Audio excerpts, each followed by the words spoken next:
అంటే 3 రోజులు తింటానికి ఉంటే వాడు మీసం తిప్పి ఈ 3 ఏళ్ళు చూపిస్తున్నాడు. 3 రోజులకు ఉందా నేను ఎవరిని లెక్క చేయనని. అట్లాగే 3 రోజుల భోగం కోసం ఈ లోకంలో కొంతమంది దేవుని పాదాల దగ్గరికి, దేవుని మందిరానికి, దేవుని సన్నిధికి మీరు వస్తుంటే మిమ్మల్ని ఎగతాళి చేసేవాళ్ళు, హేళన చేసేవాళ్ళు, మిమ్మల్ని చూసి నవ్వుకునేవాళ్ళు, మిమ్మల్ని పిచ్చోళ్ళు అనుకునేవాళ్ళు. ఎంత భక్తిహీనుల గుంపు అన్నమాట. ఇదంతా 3 రోజుల భోగం. ఆడేమో రాజును చూసి మీసం తిప్పాడు, ఈ భక్తిహీనులేమో దేవుడిని చూసి మీసం తిప్పుతుంటాడు. నేను దేవుని కూడా లెక్క చేయనని. అట్లాంటి చెత్త సరుకుతో మనకు అనవసరం.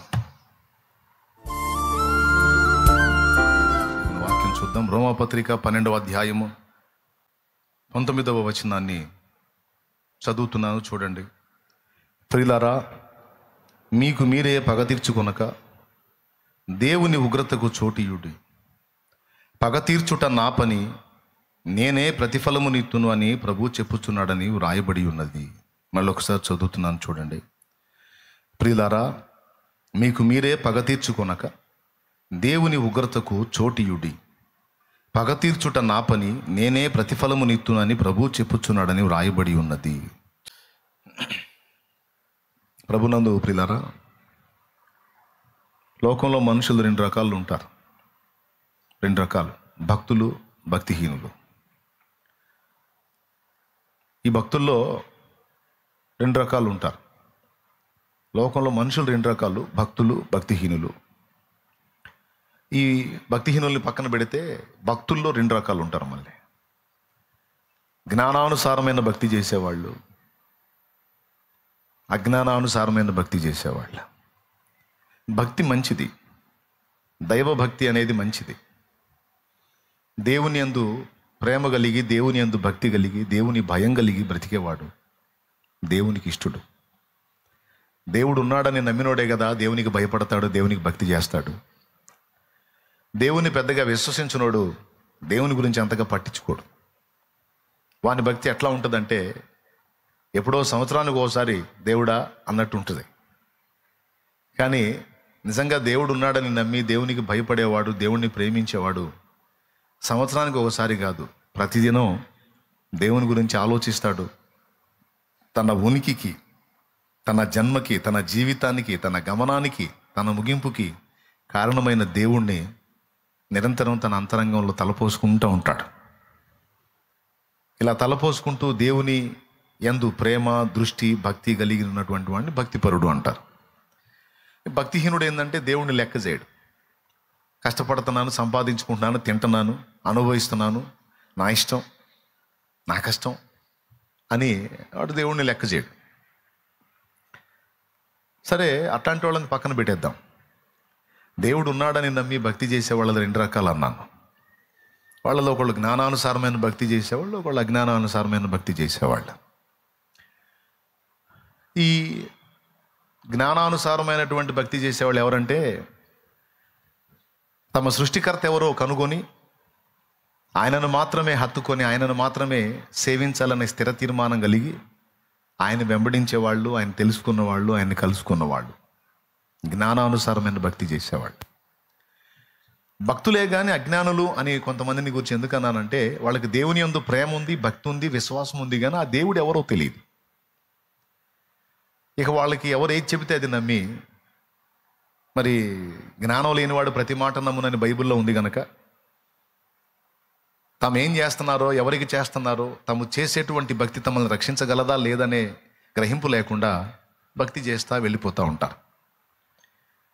భక్తిహీనులకి ప్రమాదం పూర్తిగా. భక్తులై ఉండి కూడా సత్య సంబంధమైనది ఏదో తెలియకుండా భక్తి చేసే వాళ్ళకు కూడా కొంత నష్టం ఉంటుంది. ఎందుకంటే గమ్యం చేర్చలేనటువంటి వాహనాన్ని మనం ఎక్కి ప్రయోజనం ఏముంది? మనం విజయవాడ వెళ్ళాలి, ఆర్టీసీ బస్టాండ్కి వెళ్ళాం, బస్ ఎక్కి కూర్చున్నాం. ఏ ఊరు వెళ్ళాలి? విజయవాడ వెళ్ళాలి. మనకా తెలియదు. చదువు ఉన్నోడానికి ఒకరిని అడిగాం, నువ్వు ఎక్కడికి వెళ్ళాలన్నాడు. విజయవాడ వెళ్ళాలండి, ఈ బస్సు పోతుందా అంటే, ఆ పోయిద్ది ఎక్కన్నాడు. వాడు ఒంగోలు బస్సు చూపించాడు.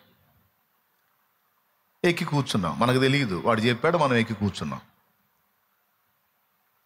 మళ్ళీ విచారించలేదు, ఎక్కి కూర్చున్నాం, బండి బయలుదేరింది.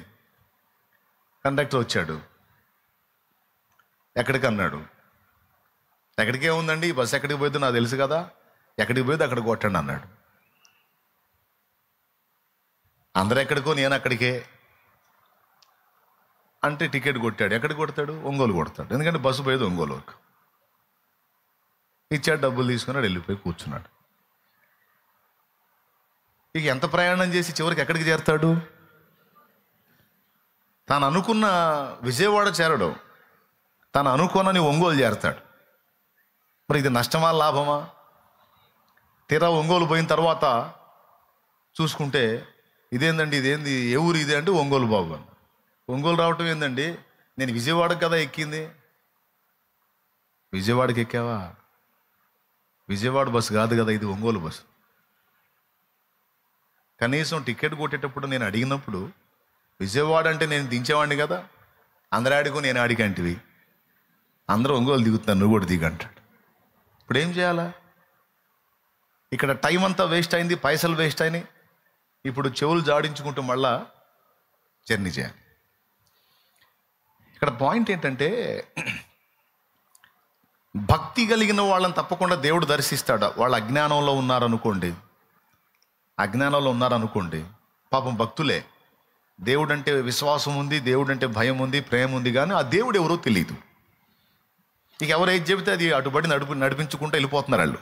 పాపం భక్తి ఉంది కానీ నిజ దేవుడు తెలియదు. వాళ్ళకి కొంత నష్టం అని నేను ఎందుకన్నానంటే, మన దేవుడు ప్రేమ కలిగిన వాడు కదా, కనికరం గలవాడు కదా, ఖచ్చితంగా వాళ్ళని దర్శిస్తాడు. ఒకరోజు కాకపోతే ఒక రోజుకైనా వాళ్ళ మనోనేత్రాలు వెలిగింపబడతాయి. అయితే తీరా వాళ్ళు కళ్ళు తెరిచి నిజదేవుణ్ణి తెలుసుకునేసరికి జీవితంలో చాలా భాగం ఖర్చు అయిపోయింది. అప్పుడు నష్టమా లాభమా? వాడు కానీ విజయవాడను ఒంగోలు బస్సు ఎక్కినట్టు ఇప్పుడు టైం వేస్టా, పైసలు వేస్టా, తన కష్టార్జితం నష్టమైపోతుంది కదా. మళ్ళీ తన్ను కూర్చి తను నవ్వుకుంటాడు కదా, తనకు సిగ్గు కదా, ఎవరికైనా చెప్తే నవ్వుతారు కదా. అట్టట్టే ఎక్కేవరా, ఎంత తెలివిగలడివిరా నువ్వు అంటారుగా మళ్ళీ. కాబట్టి ఇప్పుడు ఒంగోలు వరకు అనుకుంటే, ఒంగోలు ఎంతలేండి, ఒక 60-70 కిలోమీటర్లు ఉంటుందేమో. కానీ జీవితంలో నిజదేవుణ్ణి తెలుసుకోకుండా కాలం ఖర్చు అయిపోయిందంటే దానివల్ల కలిగే నష్టం మనం చెప్పలేం. కొంతమందికి జీవితం అంతా అయిపోయిన చివరి ఘట్టంలో తెలుసుకుంటారు నిజదేవుణ్ణి. మా నాన్న నిజమైన దేవుణ్ణి తెలుసుకునేటప్పటికి దాదాపు 70 ఏళ్ల కాలం గడిచిపోయింది. ఇంచుమించు 70 సంవత్సరాల ప్రాయంలో నిజమైన దేవుణ్ణి తెలుసుకున్నాడు. నేను నిజమైన దేవుణ్ణి తెలుసుకునేటప్పటికి నా జీవితంలో దాదాపు 20 ఏళ్ల కాలం ఖర్చు అయిపోయింది. కానీ నా పిల్లలకి ఆ పరిస్థితి లేదు. నా పిల్లలు నిజమైన దేవుణ్ణి తెలుసుకునేటప్పటికీ వాళ్ళకి ఊహ తెలియటమే యేసయ్య తెలుసు వాళ్ళకి. దేవునికి స్తోత్రం కలుగును గాక. ఇక్కడ దేవుని వాక్యం ఏం చెప్తుందంటే, నీ బాల్య దినముల యందే నీ సృష్టికర్తను స్మరణకు తెచ్చుకో అన్నాడు. దేవుణ్ణి లక్ష్య పెట్టకుండా భక్తిహీనంగా బతికేటువంటి వ్యక్తుల గురించి నేను మాట్లాడట్లేదు. వాళ్ళకుంది, వాళ్ళకుండేది వాళ్ళకుంది. వాడికి శరీరం బాగున్నంత వరకు, పైసలు వస్తున్నంత వరకు, మంచిగా అన్నీ నడుస్తున్నంత వరకు ఎవరిని లెక్క చేయడు. దేవుణ్ణి కూడా లెక్క చేయడు. దేవుళ్ళ వెళ్ళి పారా అంటాడు. అంతే. అంత 3 రోజులు భోగం. భక్తిహీనులు ఎన్ని రోజులు భోగం? 3 రోజులు భోగం. తర్వాత మూడిద్ది. రాజు ఒకడు ఊరేగింపుగా వెళ్తుంటే, రాజుగారు వీధుల్లో ఊరేగింపుకి వెళ్తున్నా అంట. ఊరేగింపుకి వెళ్తుంటే రాజ్యంలో పౌరులందరూ వచ్చి, మహారాజు మన వీధులు గుండా వెళ్తున్నాడు అని అందరూ వచ్చి నీరాజనాలు పలుకుతున్నారట. మహారాజా స్వాగతం స్వాగతం స్వాగతం అని అందరూ బజార్లో వీధుల్లోకి వచ్చి, మహారాజా స్వాగతం స్వాగతం స్వాగతం అని చెప్పి నీరాజనాలు పలుకుతుంటే ఒక ఏరియాకి వెళ్ళాడంట. ఒక మిద్ది ఉంది. మిద్ది మీద కుర్చీ వేసుకొని ఒకడు కూర్చున్నాడు. కుర్చీ వేసుకొని కూర్చున్నాడు, కాలు మీద కాలు వేసుకొని కూర్చున్నాడు. అందరూ వచ్చి రాజుకు నీరాజనాలు పలుకుతుంటే వీడు మాత్రం 3 ఏళ్ళు చూపించి మీసం తిప్పుతున్నాడంట. ఏమన్నా అర్థమైందా మీకు? 3 ఏళ్ళు చూపించి మీసం తిప్పుతున్నాడంట. రాజుకు అర్థం కాల.